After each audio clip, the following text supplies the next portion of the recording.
شروع کرتا ہوں اللہ کے نام سے جو بڑا مہربان اور نہایت رحم کرنے والا ہے۔ بسم اللہ الرحمن الرحیم۔ اگر کافر بھی یہ اسم اعظم پڑھ کر کچھ بھی مانگے تو ضرور اللہ دے گا۔ محمد صلی اللہ علیہ وآلہ وسلم کا بتایا ہوا اسم اعظم۔ محترم ناظرین، ایک دن رسول خدا صلی اللہ علیہ وآلہ وسلم راستے سے گزر رہے تھے کہ آپ صلی اللہ علیہ وآلہ وسلم نے راستے میں شیطان کو دیکھا جو بہت ضعیف اور کمزور نظر آ رہا تھا۔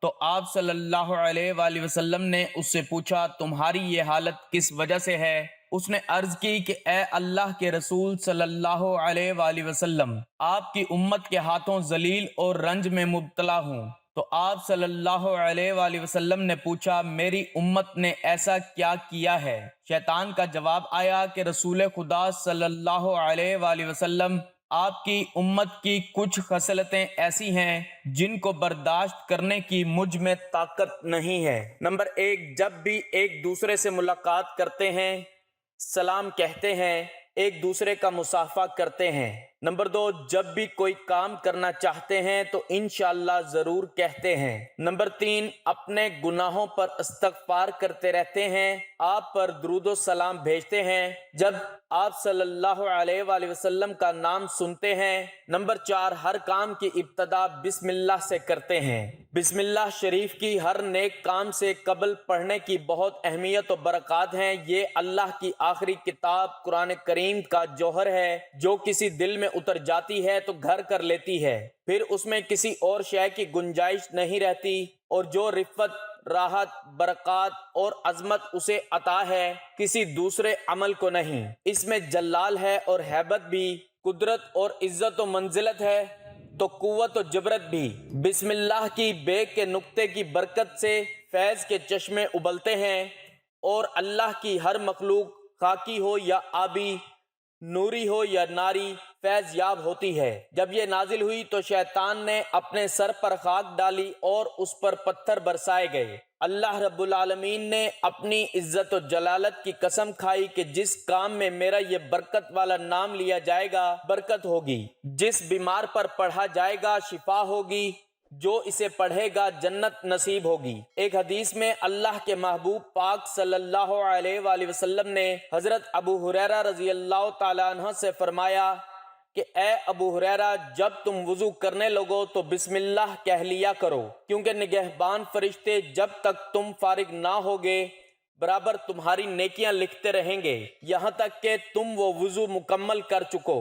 نبی کریم صلی اللہ علیہ وآلہ وسلم کا فرمان ہے کہ سب سے پہلے بسم اللہ الرحمن الرحیم جب نازل ہوئی تو مشرق سے مغرب تک بادل چھا گیا، ہوائیں ٹھہر گئیں، جانور کان لگا کر سننے کے لیے مستعد ہو گئے، شیطان کو انگارے مارے گئے، اور اللہ نے اپنی عزت کی قسم کھا لی کہ جس مریض پر اس کا دم کیا جائے گا اسے شفا ہوگی۔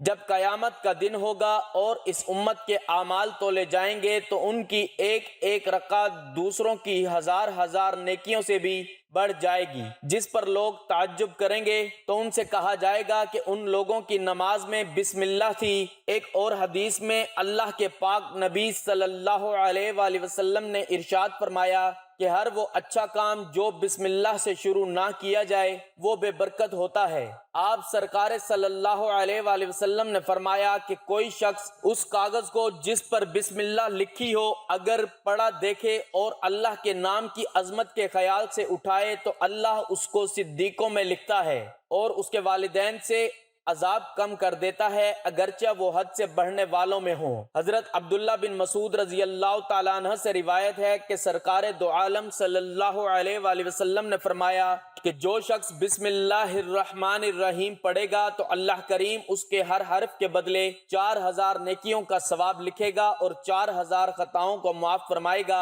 اور 4000 درجے بلند فرمائے گا۔ بسم اللہ الرحمن الرحیم کے کل 19 حروف ہیں، یعنی ایک مرتبہ اس کو پڑھنے سے 72000 نیکیوں کا ثواب، 72000 گناہ معاف اور 72000 درجات کی بلندی ہو جاتی ہے۔ حضرت علی کرم اللہ وجہہ سے روایت ہے کہ ایک شخص نے بسم اللہ کو بڑی عمدگی اور خوبی سے پڑھا تو اس کی بخشش ہو گئی۔ حضرت انس رضی اللہ تعالیٰ عنہ سے روایت ہے کہ اللہ کے محبوب صلی اللہ علیہ وآلہ وسلم نے فرمایا کہ جو شخص اللہ کی تعظیم کے لیے عمدہ شکل میں بسم اللہ الرحمن الرحیم تحریر کرے گا، اللہ اسے بخش دے گا۔ ایک گناہگار کو مرنے کے بعد کسی نے خواب میں دیکھا، پوچھا اللہ نے تیرے ساتھ کیا معاملہ کیا؟ اس نے جواب میں کہا کہ ایک دن میں مدرسے کی طرف سے گزرا اور ایک پڑھنے والے نے بسم اللہ پڑھی، اسے سن کر میرے دل میں اللہ کے نام کی شیرینی نے اثر کیا، اور اسی وقت میں نے سنا کہ کوئی کہہ رہا ہے کہ ہم دو چیزوں کو جمع نہ کریں گے، اللہ کے نام کی لذت اور موت کی تلخی۔ پھر مرنے کے بعد پتہ چلا کہ اللہ نے مجھے بخش دیا۔ حضرت ابو بکر صدیق رضی اللہ تعالیٰ عنہ سے روایت ہے کہ سرکار کائنات صلی اللہ علیہ وآلہ وسلم نے فرمایا، جو شخص ایک مرتبہ بسم اللہ پڑھتا ہے، اللہ اس کے نامہ اعمال میں 10,000 نیکیاں لکھتا ہے، اس کی 10,000 برائیاں مٹاتا ہے اور 10,000 درجے بلند کرتا ہے۔ ایک مرتبہ حضرت خالد بن ولید رضی اللہ تعالیٰ عنہ سے کچھ موجوسیوں نے عرض کیا کہ آپ رضی اللہ تعالیٰ عنہ ہمیں کوئی ایسی نشانی بتائیں کہ جس سے ہم پر اسلام کی حقانیت واضح ہو۔ چنانچہ آپ رضی اللہ تعالیٰ عنہ نے زہر قاتل منگوایا اور بسم اللہ الرحمن الرحیم پڑھ کر اسے کھا لیا۔ بسم اللہ کی برکت سے اس زہر قاتل نے آپ رضی اللہ تعالیٰ عنہ پر کوئی اثر نہ کیا۔ یہ منظر دیکھ کر مجوسی بے ساختہ پکار اٹھے، دین اسلام حق ہے، جہنم کے 19 طبقات ہیں اور بسم اللہ کے 19 حروف ہیں، جو شخص ایک بار بسم اللہ پڑھ لے گا وہ ان سب طبقات جہنم سے نجات پائے گا۔ ایک عربی نے حضور اکرم صلی اللہ علیہ وآلہ وسلم کی خدمت میں عرض کیا، یا رسول اللہ صلی اللہ علیہ وآلہ وسلم، میں بڑا گنہگار ہوں، آپ صلی اللہ علیہ وآلہ وسلم میرے لیے بخشش کی دعا فرمائیں۔ آپ صلی اللہ علیہ وآلہ وسلم نے فرمایا، تم بسم اللہ پڑھا کرو تو وہ ارحم الراحمین تیرے گناہ بخش دے گا۔ وہ عربی متعجب ہو کر کہنے لگا، بس اتنا ہی یا رسول اللہ صلی اللہ علیہ وآلہ وسلم؟ آپ صلی اللہ علیہ وآلہ وسلم نے فرمایا، جو مسلمان مرد یا عورت سچے دل سے اور یقین کے ساتھ بسم اللہ پڑھے گا تو اللہ اپنے فضل و کرم سے اس بندے کو دوزخ سے آزاد کرے گا۔ امام فخر الدین رازی رحمۃ اللہ علیہ فرماتے ہیں کہ جس نے اپنے باہری دروازے پر بسم اللہ لکھ لیا وہ ہلاکت سے صرف دنیا میں بے خوف ہو گیا۔ جو شخص کسی جانور پر سوار ہوتے وقت بسم اللہ اور الحمدللہ پڑھ لے تو اس جانور کے ہر قدم پر اس سوار کے حق میں ایک نیکی لکھی جائے گی، اور جو کشتی میں سوار ہوتے وقت بسم اللہ اور الحمدللہ پڑھ لے گا جب تک وہ اس میں سوار رہے گا اس کے واسطے نیکیاں ہی نیکیاں لکھی جائیں گی۔ حضرت ابن عباس رضی اللہ تعالیٰ عنہ سے روایت ہے کہ سرکار دو عالم صلی اللہ علیہ وآلہ وسلم نے فرمایا کہ جب استاد بچے سے کہتا ہے بسم اللہ الرحمن الرحیم کہو تو استاد، بچے اور اس کے والدین کے لیے نجات لکھ دی جاتی ہے، اور جب بندہ بسم اللہ پڑھتا ہے تو شیطان اس طرح پگھلتا ہے جس طرح سیسا پگھلتا ہے۔ اللہ کریم ہمیں بسم اللہ کی برکات و فضیلت کو پڑھ کر اس پر عمل کی توفیق عطا فرمائے، آمین ثم آمین۔ ناظرین، اولیاء کرام کہتے ہیں کہ اگر کوئی کافر بھی یہ اسم اعظم پڑھ کر کچھ بھی مانگے تو اللہ اسے ضرور دیتے ہیں۔ یہ اسم اعظم قرآن کی یہ آیت بسم اللہ الرحمن الرحیم ہے۔ اس چھوٹی سی آیت میں اس قدر طاقت ہے کہ کوئی مسلمان اس کا تصور بھی نہیں کر سکتا کہ ہمارے پاس بھی بسم اللہ الرحمن الرحیم کی یہ آیت ہے۔ اتنی طاقتور آیت ہونے کے باوجود اگر ہم مایوس ہوتے ہیں تو یہ بڑے افسوس کی بات ہے۔ ناظرین، اگر آپ چاہتے ہیں کہ پورا سال آپ ہر طرح کی پریشانیوں سے، رزق کی تنگی سے محفوظ رہیں تو آپ چلتے پھرتے یہ اسم اعظم یعنی بسم اللہ الرحمن الرحیم کثرت سے پڑھیں، کم از کم 300 بار لازمی پڑھیں۔ بسم اللہ الرحمن الرحیم ایک ایسا عربی کلمہ ہے جو تمام دنیا کے مسلمان استعمال کرتے ہیں، جو چاہے کوئی بھی زبان بولتے ہوں۔ یہ قرآن کا جز ہے اور ہر سورت سے پہلے آتا ہے سوائے سورت توبہ کے۔ اس کے علاوہ یہ سورت النمل میں بھی آتا ہے، یوں قرآن میں یہ 114 مرتبہ آتا ہے۔ اسے مختصراً بسم اللہ اور تسمیہ بھی کہا جاتا ہے۔ مسلمان اسے عموماً مختلف کاموں کے شروع کرنے سے پہلے پڑھتے ہیں، مثلاً کھانا کھانے سے پہلے۔ یہ عربی کے علاوہ باقی زبانوں میں بھی ایک کلمہ کے طور پر استعمال ہوتا ہے، خصوصاً فارسی، ترکی، اردو اور کھورا وغیرہ۔ اکثر پرانی عمارتوں اور گھروں کے دروازوں پر برکت کے لیے بسم اللہ لکھی جاتی ہے۔ مسلمانوں نے اسے خطاطی میں بہت استعمال کیا ہے اور ہزاروں اقسام کی لکھی ہوئی بسم اللہ پرانی کتاب مخطوطوں اور عمارتوں پر مل جاتی ہے۔ اسلامی روایات کے مطابق مستحب ہے کہ اسے ہر کام کے شروع کرنے سے پہلے پڑھا جائے۔ پرانی کتابوں کے پہلے صفحے پر اکثر اسے لکھا جاتا ہے اور اس میں ایک سے ایک جدت اختیار کی جاتی ہے۔ یہ قرآن کا پہلا جملہ بھی ہے غرض اسلامی معاشرہ کا یہ ایک اہم کلمہ ہے، بسم اللہ الرحمن الرحیم۔ صحابہ نے اللہ کی کتاب کو اسی سے شروع کیا۔ علماء کا اتفاق ہے کہ یہ آیت بسم اللہ الرحمن الرحیم سورۃ نمل کی ایک آیت ہے۔ حضرت ابن عباس رضی اللہ تعالیٰ عنہ سے روایت ہے کہ رسول اللہ صلی اللہ علیہ وآلہ وسلم سورتوں کی جدائی نہیں جانتے تھے جب تک آپ پر بسم اللہ الرحمن الرحیم نازل نہیں ہوتی تھی۔ یہ حدیث مستدرک حاکم میں بھی ہے۔ قرآن مجید کے مطالعے سے معلوم ہوتا ہے کہ اس آیت کا مضمون بہت قدیم زمانے سے اہل مذاہب میں نقل ہوتا چلا آ رہا ہے۔ یہ فصیح و بلیغ الفاظ تو ممکن ہے پہلی مرتبہ قرآن مجید میں نازل ہوئے ہیں، لیکن جہاں تک اس کے مضمون کا تعلق ہے یہ کسی کام کے آغاز و افتتاح کے لیے اس قدر موزونیت و مناسبت رکھتا ہے کہ دل گواہی دیتا ہے کہ اللہ تعالیٰ نے اس کی تعلیم انسان کو بالکل شروع ہی میں دی ہوگی۔ چنانچہ حضرت نوح علیہ السلام کے متعلق خود قرآن مجید میں یہ نقل ہے کہ انہوں نے اپنے با ایمان متعلقین اور اپنے ساتھیوں کو جب کشتی میں سوار کرایا تو اس وقت اسی سے ملتے جلتے الفاظ کہے۔ اسی طرح حضرت سلیمان علیہ السلام نے ملکہ سبا کو جو نامہ لکھا اس کا آغاز بھی انہی مبارک کلمات سے کیا۔ چنانچہ قرآن مجید میں ہے، یہ کلام خبریہ نہیں ہے بلکہ سورۃ فاتحہ کی طرح، جیسا کہ آگے چل کر معلوم ہوگا۔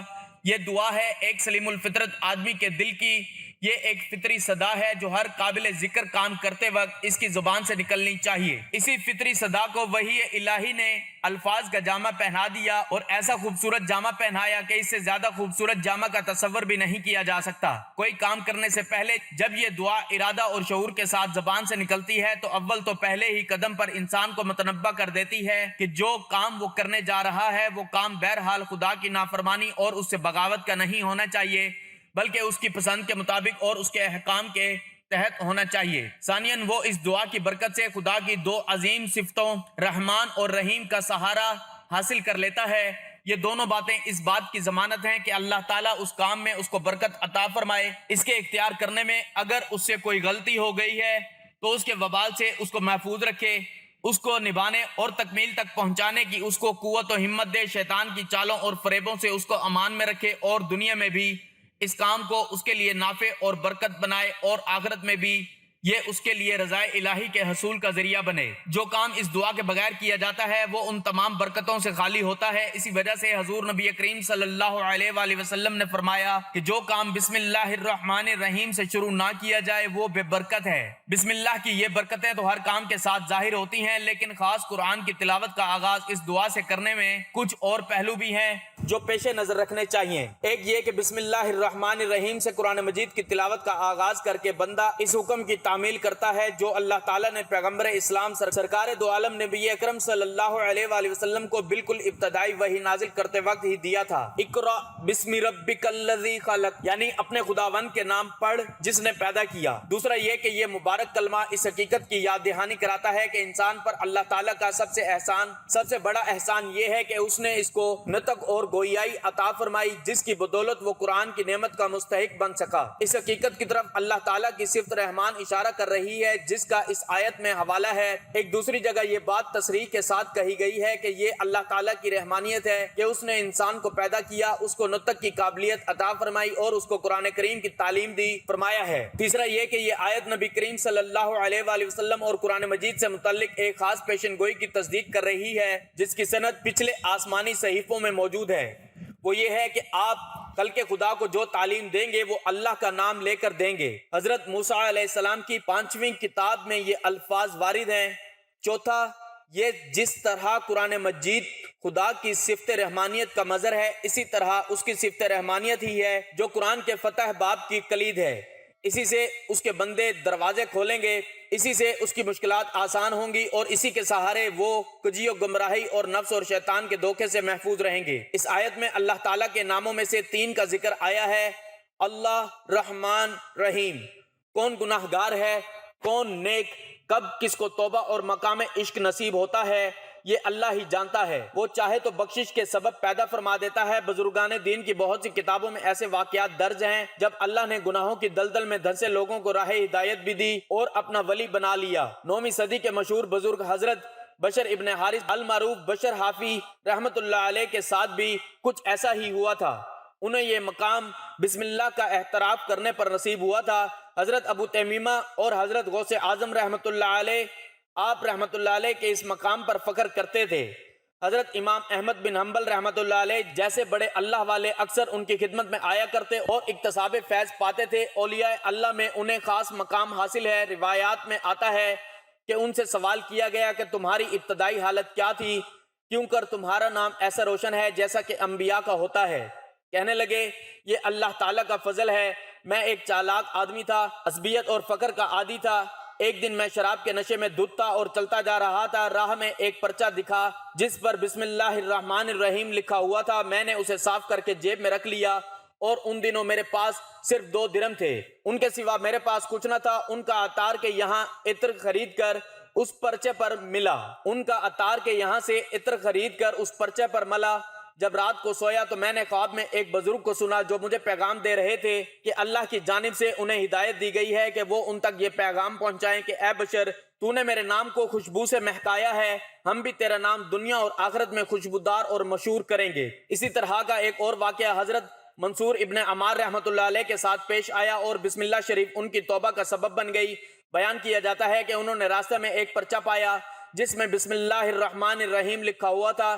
اس کے رکھنے کو کوئی جگہ نہ ملی تو اسے چبا گئے۔ شب کو خواب میں دیکھا کہ کوئی کہہ رہا ہے اس پرچہ کے احترام اور عزت کے سبب حق تعالیٰ نے تجھ پر دروازے حکمت کے کھول دیے۔ اللہ تعالیٰ کی کتاب قرآن مجید میں آیا ہے انہو من سلیمان و انہو بسم اللہ الرحمن الرحیم، یہ خط سلیمان علیہ السلام کی طرف سے ہے اور اللہ پاک کے اسم مبارک سے آغاز کرتا ہوں جو نہایت مہربان اور رحم کرنے والا ہے۔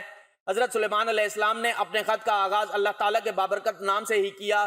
اسی طرح حضرت نوح علیہ السلام کی کشتی کے چلنے کا تذکرہ قرآن مجید میں کیا گیا تو اللہ تعالیٰ نے ارشاد فرمایا، اللہ نے فرمایا اس میں سوار ہو جاؤ اللہ کے نام سے۔ اس کا چلنا بھی ہے اور اس کا رکنا بھی، گویا کسی بھی ایسے کام کا آغاز جو جائز ہو تو اللہ کا نام لینا اور اس سے شروع کرنا انبیاء علیہ السلام کی سنت مبارک ہے، یوں اس کام میں برکت پیدا ہو جاتی ہے۔ جب نبی پاک حضرت محمد صلی اللہ علیہ وآلہ وسلم بھی کوئی کام کرتے تو اس کی ابتدا اللہ تعالیٰ کے بابرکت نام سے فرماتے۔ آپ صلی اللہ علیہ وآلہ وسلم نے مختلف فرما رواؤں کے نام خطوط لکھے تو ان کا آغاز بھی اللہ تعالیٰ کے نام سے ہی کیا۔ اس سے معلوم ہوتا ہے کہ بسم اللہ الرحمن الرحیم کس قدر اہمیت کی حامل ہے۔ رسول پاک صلی اللہ علیہ وآلہ وسلم کا ارشاد ہے کہ دروازہ بند کرتے ہوئے بسم اللہ پڑھو، چراغ گل کرتے ہوئے بسم اللہ پڑھو، برتن ڈھانپتے ہوئے بسم اللہ پڑھو اور مشک کا منہ بند کرتے ہوئے بسم اللہ پڑھو۔ علامہ قرطبی رحمت اللہ علیہ نے لکھا ہے کہ کھانے پینے، ذبح کرنا، وضو کرنے، کشتی میں سوار ہونے، غرض ہر صحیح کام کرنے سے پہلے بسم اللہ الرحمن الرحیم پڑھنا مستحب ہے۔ بسم اللہ الرحمن الرحیم ہر مشکل اور ہر حاجت کے لیے اس طرح پڑھے کہ ہر 1000 پورا کرنے کے بعد درود شریف کم از کم 1 مرتبہ پڑھے اور اپنے مقصد کے لیے دعا مانگے، پھر 1000 اسی طرح پڑھ کر اپنے مقصد کے لیے دعا کرے، اسی طرح 12000 پورا پڑھے تو انشاءاللہ ہر مشکل سے نجات اور ہر حاجت پوری ہوگی۔ محترم ناظرین، اگر آپ بھی اپنی تمام حاجت پوری کرنا چاہتے ہیں تو بسم اللہ کا یہ وظیفہ لازمی کریں اور بسم اللہ کے اس وظیفے کو اپنی زندگی کا حصہ بنا لیں۔ انشاءاللہ اس وظیفے کی برکت سے آپ کی تمام حاجات پوری ہو جائیں گی اور اللہ تعالیٰ سے جو بھی دعا مانگیں گے آپ کو اللہ تعالیٰ اس وظیفے کی برکت سے عطا فرمائے گا انشاءاللہ۔ محترم ناظرین، اپنے رزق میں برکت، وسعت اور کشادگی کے لیے اللہ تعالیٰ کے 99 ناموں میں سے ایک نام کمنٹ میں ضرور شیئر کریں، مجھے بھی اپنی دعاؤں میں یاد رکھیں۔ اللہ تعالیٰ ہم سب کا حامی و ناصر ہو، آمین، جزاک اللہ۔